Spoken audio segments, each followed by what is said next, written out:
How's it going, vinyl community?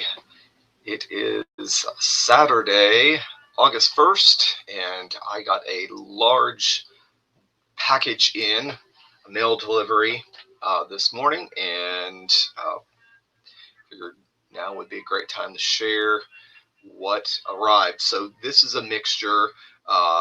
Those of you that are more into metal, I'll think I will appease you probably more with the beginning of the video. Those of you that are not in the metal, but you're more into uh, traditional hard rock, prog stuff, of course, 60s, 70s, 80s, then maybe, the uh, second, third, and the third of the video might be more uh, of an interest to you.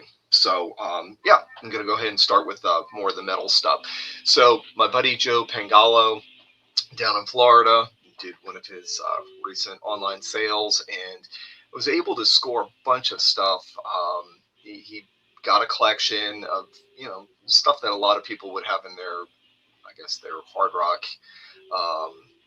collection in the 70s and 80s. So he sold some stuff for some really good prices. So a lot of the stuff I'm going to be sharing is, it might look a little beat up on the outside, but I've gotten some other records from this collection, and the vinyl itself is in fantastic condition. Some of the records will have some clear tape around the edges, but other than that, they're in really good condition. Now, the first four I'm going to share are from a German thrash band that I was not familiar with. Joe does a great job of tracking down bands that have a bunch of stock that maybe they've potentially not been able to get rid of, or maybe they're selling overseas but not here in the States. So he buys up a collection and sells them at a great price. And recently we've been getting stuff with signatures and some other freebies kind of thrown in. So as I pull up an album, I'll also show some of the extras that came along with.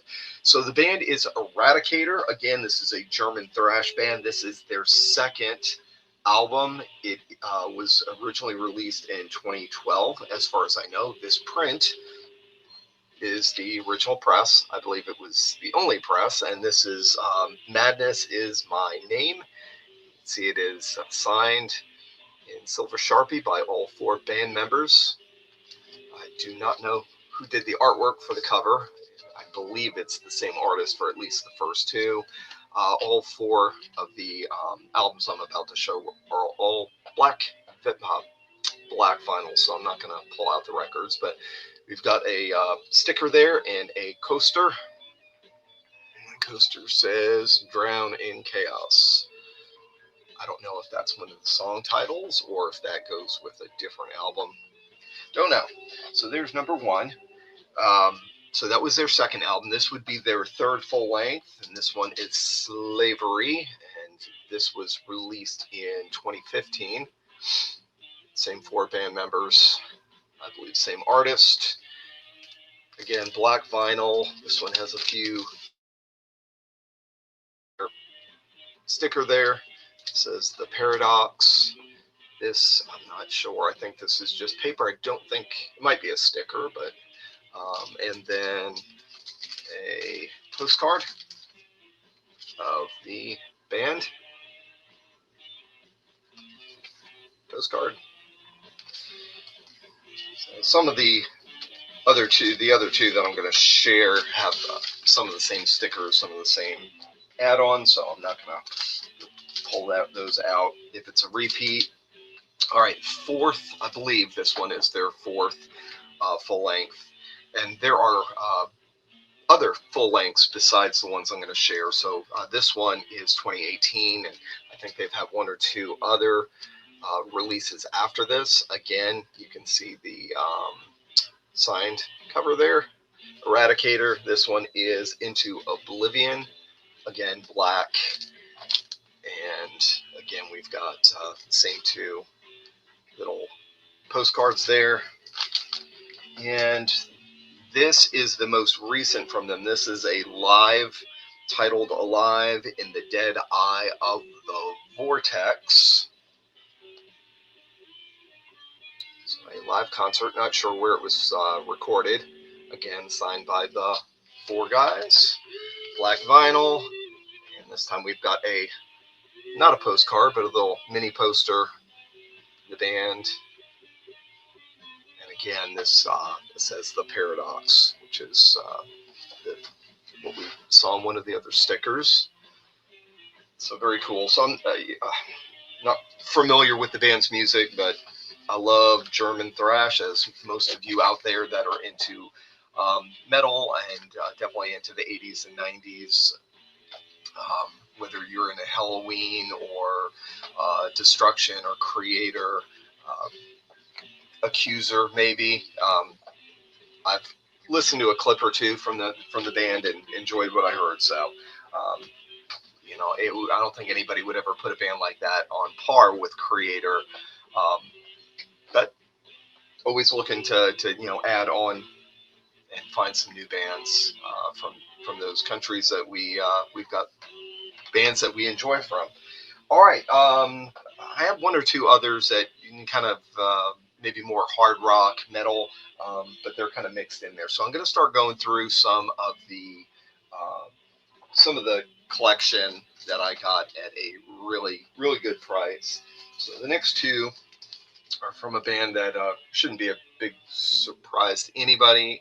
If you were into Alice Cooper, Ted Nugent, and Aerosmith, and Led Zeppelin, then you probably are already familiar with Blue Oyster Cult. This is their second full-length, Tyranny and Mutilation, which I've got this on CD, but I've never had a vinyl copy. So again, you'll see some of that discoloration around the edges due to some tape. But other than that, it's in pretty nice condition. I'm not going to pull out the records for all these, but it's kind of show that, with the light shining on it, it is not, this is my first time looking at it, but just knowing the other records that I've gotten from this collection, there's no scratches, there's no scuffs. Heck, I mean, somebody might even wonder whether or not it's even been played before. So they sound great. I would much rather pay a handful of dollars that I paid for this and going into a shop where they've jacked up the price and they could be selling this for $15, $25. I don't think anybody tried getting away with 40 or 50 with the tape on it, but you never know. All right, next up, a couple years later, we had the awesome Secrets of Fortune, where these guys started becoming, you could say, almost radio stars with This Ain't the Summer of Love and Don't Fear the Reaper. And of course, from later albums, Go Go Godzilla. So those are, more of their well-known songs, but the whole album is near perfect. It is a great hard rock album. Next up, a little bluesy here, Fleetwood Mac. So not the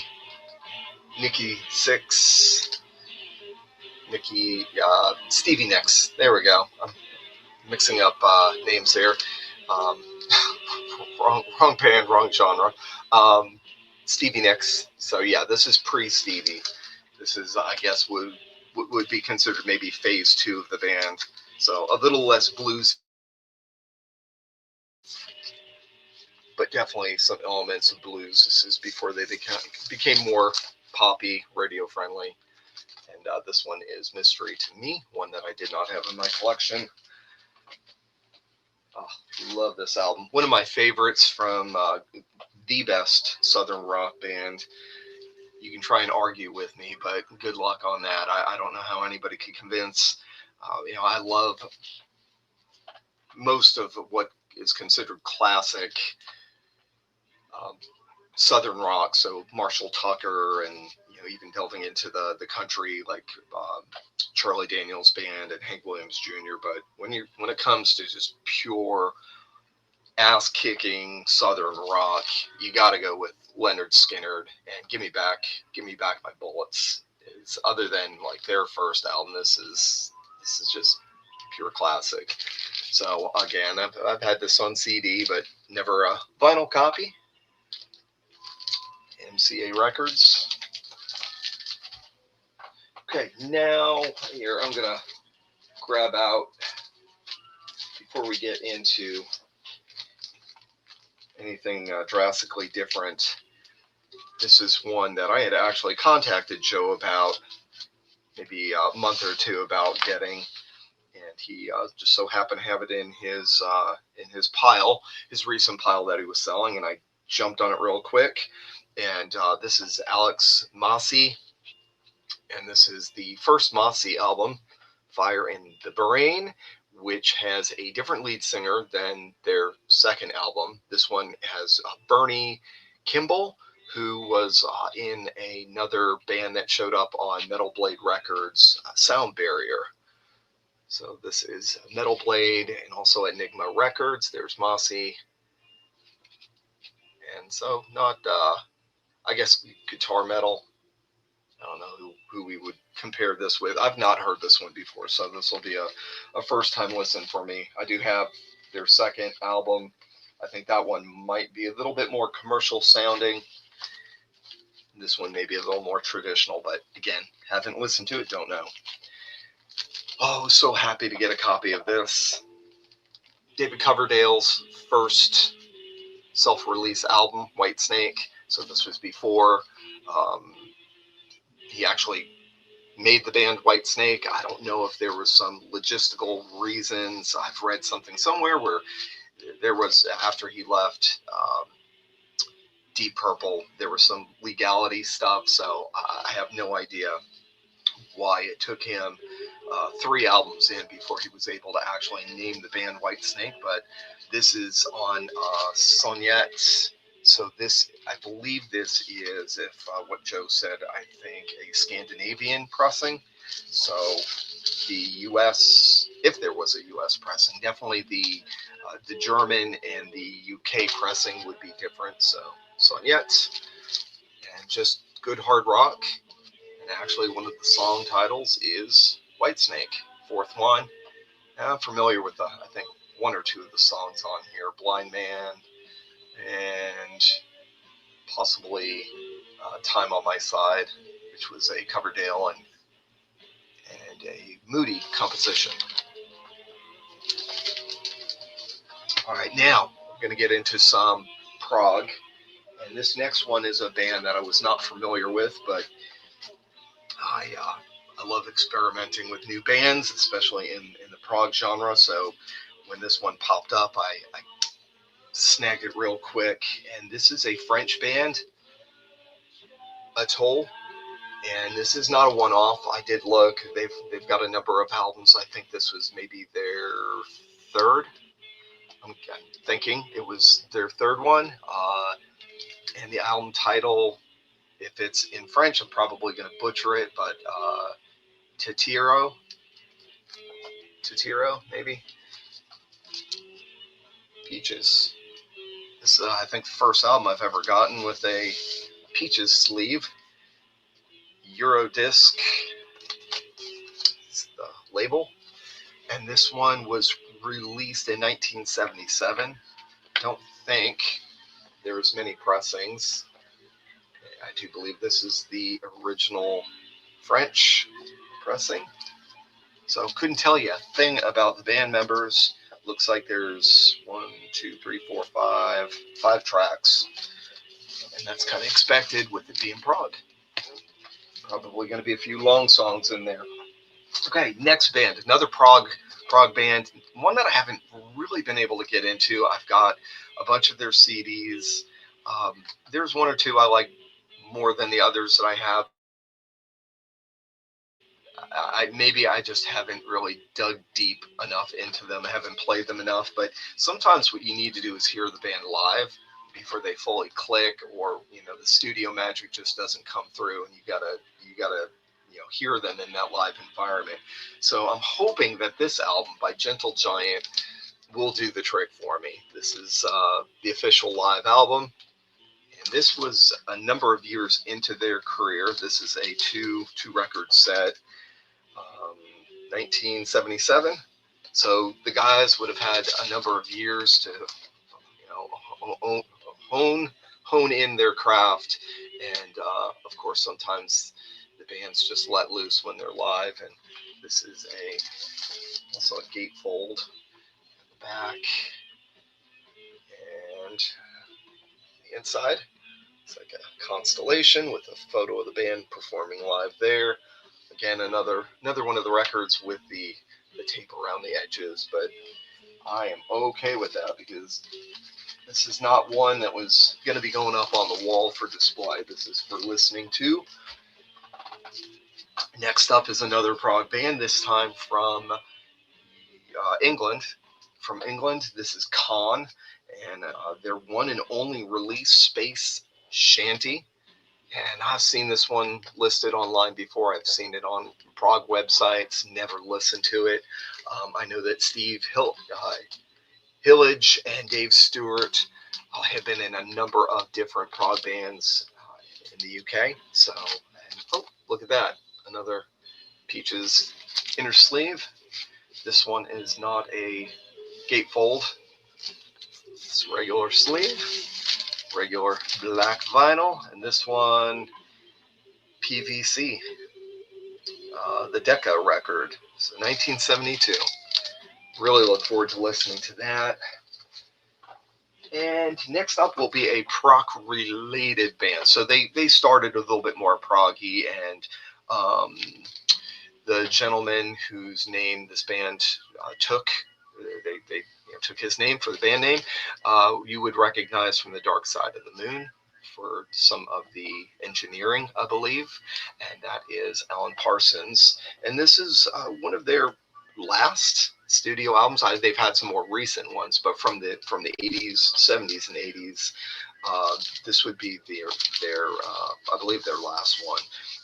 I do have a 2 CD greatest hits collection, so I'm some of these songs, at least one or two of them would be found on that collection. So I'm sure I'll recognize some of the tunes. Sorry, looking gaudy. Kind of a just generic-ish looking cover. But some of their album covers kind of had that. Very minimalistic. You have maybe a seashell and a staircase. A staircase that looks like a seashell. So I don't know. And what that has to do with gaudy, I don't know. And we see that same image there on the inner sleeve. And again, I can't tell you much about it. And some of you watching, if you're into 80s hard rock and prog, you might already know more than you want to know about this album, and definitely don't need me teaching you about. Looks like it was executive producer Eric Wolfson, and I know he also had a big part to play in many of their albums. Okay, next up, another prog, but different prog, so much more electronic. If you were watching movies in the late 70s, actually probably more early 80s up until late 80s, I doubt that you watched, you got through watching your movies without having at least one soundtrack that was created by this band. So Legend, Firestarter, just to name two. And so I probably just gave that away. Tangerine Dream, this is their second full-length album. Zeit, so German prog. This is a two record set, and they feel nice and weighty, so it's a good thick vinyl there. And this one is a gatefold. Very nice. It's got a nice shine to it. So again, this was used. I don't know if it was just owned by one owner. Looks like there might have been a sticker there originally. I don't think that's part of the original cover, but it looks just great. Tangerine Dream, I think I've got 3 records already from them, and then I've got a big box set with CDs and Blu-ray, and so I enjoy listening to them. It's good music just to put on when you're doing something, to have some cool soundscape music in the background. Next up is a live, also from Tangerine Dream. This is Poland, the Warsaw concert. And I believe this one is also, nope, this one, no, yeah, it is a double, so double record. And again, and, this one is a UK import, made in England. Little discoloration on the inside, but that's all right. So the original, I believe the original 3 guys, and there is not a copyright date on the outside. It looks like Zomba Productions is the publisher. And I'm thinking this one was maybe 1980, somewhere between 80 and 1983. Know that later. All right, we've got another one by Tangerine Dream. This one definitely would come after that one by maybe a year or 2. This is a studio work, Hyperborea, and I believe this was their very last release on Virgin Records before they switched over to a different company. This one is 1983, so single album, 3 songs on side 1 and 1 side on song 2. So Hyperborea. And last from the Tangerine Dream, Pergamon. This is another live. This one is in Germany, live at the Place der Republik. So I don't read German, so I probably just butchered that. But and then this one's got the Virgin label, but it says Caroline Records. So this, I believe, would be a U.S. pressing. It does say New York down on the bottom. Right down there above my thumb, it says Caroline Records, New York, New York, and 1980, 1986. So it's slightly later. And so yeah, I purposely picked up some of the live because I just know that their albums kind of score a little bit higher with the live stuff. All right, got a few more records to share, but one other thing I wanted to show real quick that Joe throws in. He gets flyers. He has, probably a lot of them. He has the original copies, some are not. But what he does for those of us that purchase from him, he makes copies, usually in some good stock paper. So some of the things I have around my room are some of the Megadeth, and you just barely see the edge of some of the posters that he has sent with those of us that purchase. And this month we've got a Scorpions flyer, and again, German, so I'm not going to be able to read most of what's on there, but this was I believe from the Taken by Force tour. So if you see the guys there, those of you that are, we've got Uli Roth right there. So obviously he was still in the band, so we're definitely looking at the 70s here and not the 80s Scorpions. So this definitely going to be finding room somewhere here in the music room for that to go up. All right, and these last few I'll go through a bit quicker. I don't know the pressings on these. I don't know. Obviously have not looked at the condition of the records, but Rolling Stones, Get Ya Ya-Ya's out. So a Stones concert. Got a lot of Stones stuff, especially on CD, but this would be the first live record from the Stones that I own. So happy to have that. And it looks like London, which doesn't necessarily mean that it's from the UK, because I believe London pressings were kind of typical pressing company for the Stones material.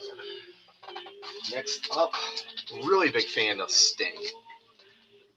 The Police are cool.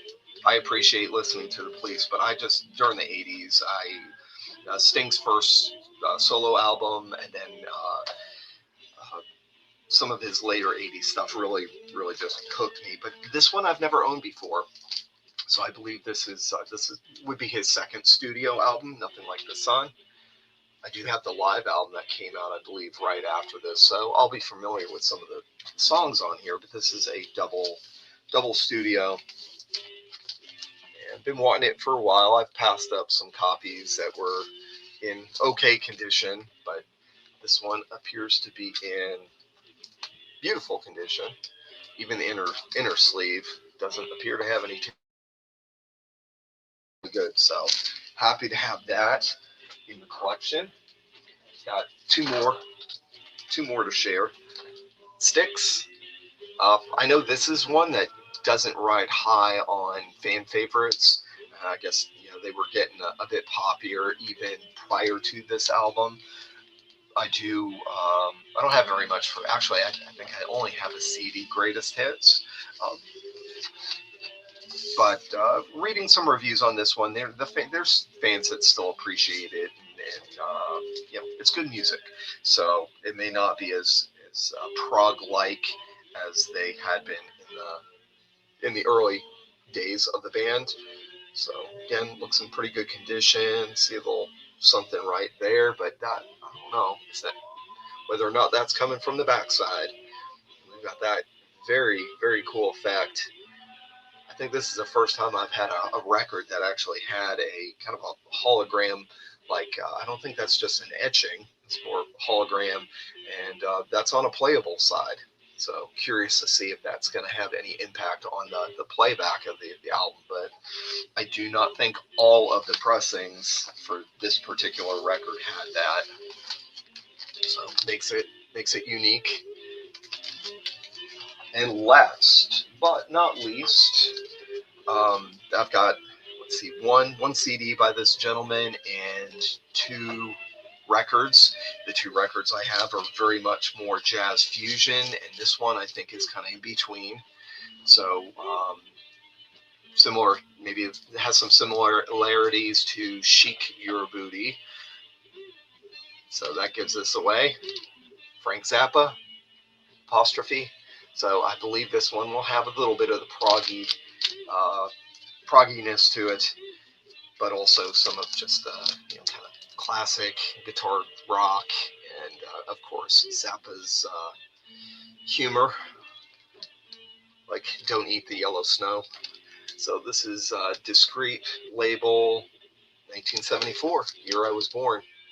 So I've never heard this album before. I'm sure it's considered one of the classics, and so happy to have another Zappa in the collection. So there you go. Started off with some thrash metal, some 80s hard rock metal, and then of course 70s prog and 70s rock with a little bit of 80s pop rock in there too. So pretty varied sharing. It's like we're about 28 minutes in, so if anybody's still watching, thank you. Hopefully I haven't bored you to tears, but as always, I appreciate those of you that find the time to listen, and have any questions about the collection here or any comments about what I shared. I always reply to messages, so feel free to leave a message. Appreciate those of you that like, and I hope you all have a great weekend. God bless you, and thank you for watching.